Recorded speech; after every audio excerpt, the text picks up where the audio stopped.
ratusan ribu buku. Buku yang waktu itu tulisan tangan ya, karena belum ada cetak ya, tulisan tangan. Kalau sekarang kita sebut manuskrip. Nah, kalau kita kira-kira maunya dibayar atau diberi buku?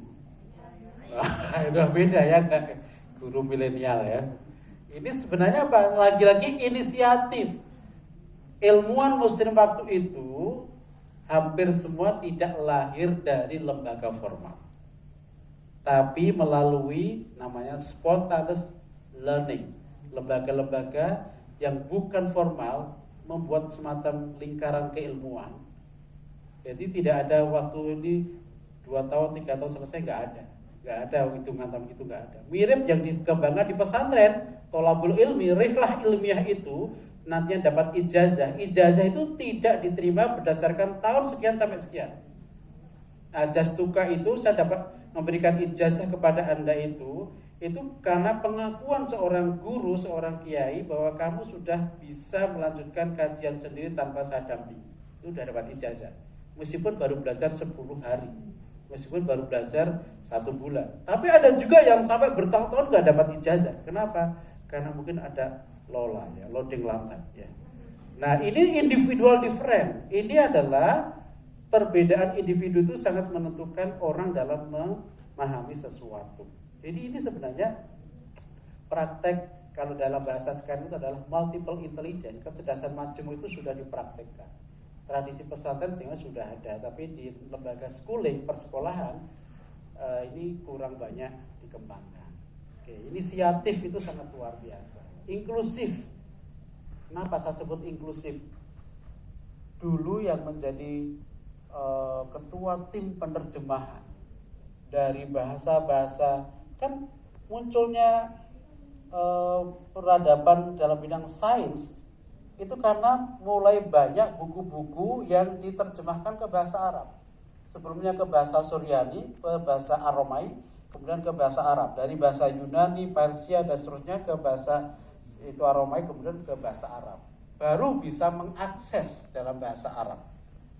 Dan orang-orang seperti karya-karya dari ilmuwan Yunani itu mereka sudah nggak kenal lagi dengan tokohnya. Jadi kalau Bapak Ibu pernah mendengar, ini kan ada orang mengaburkan nama-nama Islam ke barat, mungkin gitu ya. Misalnya Ibnu Sina dengan menjadi Avicenna, Ibnu Rus menjadi Averroes, Ibnu Bajjah menjadi Avempaj, Abu Qasim menjadi Abu Qasis dan seterusnya. Itu sebenarnya bukan yang pertama. Kenapa? Itu terjadi abad ke-11 itu paling cepat. 11, 12, 13 sampai 14. Penerjemahan karya-karya berbahasa Arab dari ilmuwan muslim ke bahasa Eropa. Tetapi pada abad ke-8 orang Islam itu sudah melakukan transfer pengetahuan, menerjemahkan karya-karya peradaban yang bukan bahasa Arab ke bahasa Arab. Contohnya apa? Dari bahasa Yunani ke bahasa Arab. Hippocrates itu kalau bahasa Arabnya apa? Hippocrates. Apa enggak? Ada enggak bahasa Arab C? Enggak ada. Maka di bahasa Arab diterjemahkan dengan Bukrot. Orang Yunani mesti protes tuh. Kenapa udah enggak kenal lagi nama Hippocrates ya? Adanya Bukrot. Ada aliran kedokteran Bukrotiun. Itu pengikut kedokteran Hippocrates. Ibnu Sina termasuk aliran ini, ya enggak?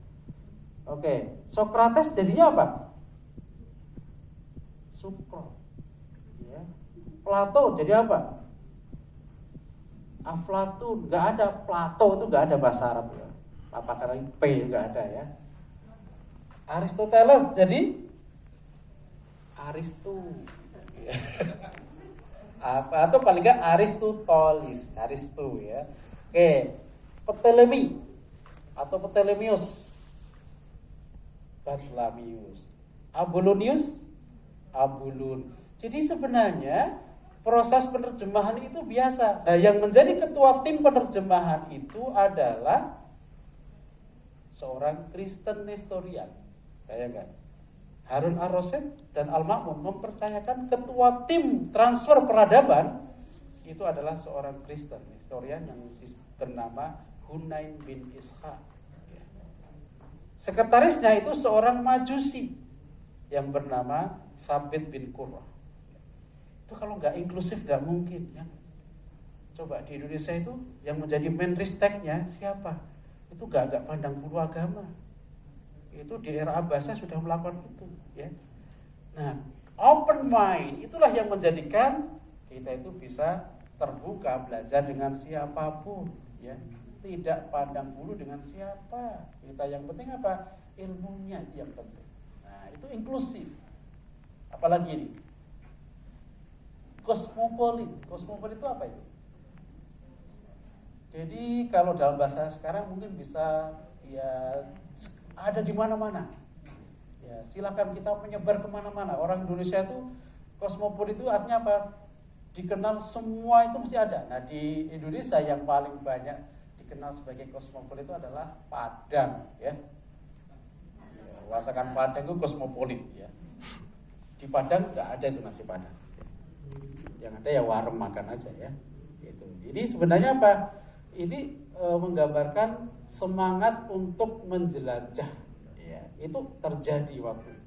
Jadi kalau kita ingin banyak berkembang ya kita harus keluar dari kebiasaan di tempat kita masing-masing, belajar dengan siapapun, menuntut ilmu keluar dari kampung halaman. Itu namanya kosmopolit. Kita bercorak begitu. Bapak Ibu sekarang di sini itu kan keluar dari rutinitas ya nggak? Ketemu dengan orang dengan bermacam-macam latar belakang. Itu untuk membiasakan itu. Kolaboratif, nggak bisa muncul sendirian itu. Critical thinking, problem solving, kreatif, ya ini enggak istilah-istilah yang tidak semua saya kasih contoh karena waktunya. Inovatif, open mind, terbuka, komitmen, mau untuk terus belajar, mau tumbuh, mau untuk berubah. Ini terjadi di era keemasan. Nanti kita lihat Niswa itu kira-kira seperti apa. Ya, next mas. Oke, ini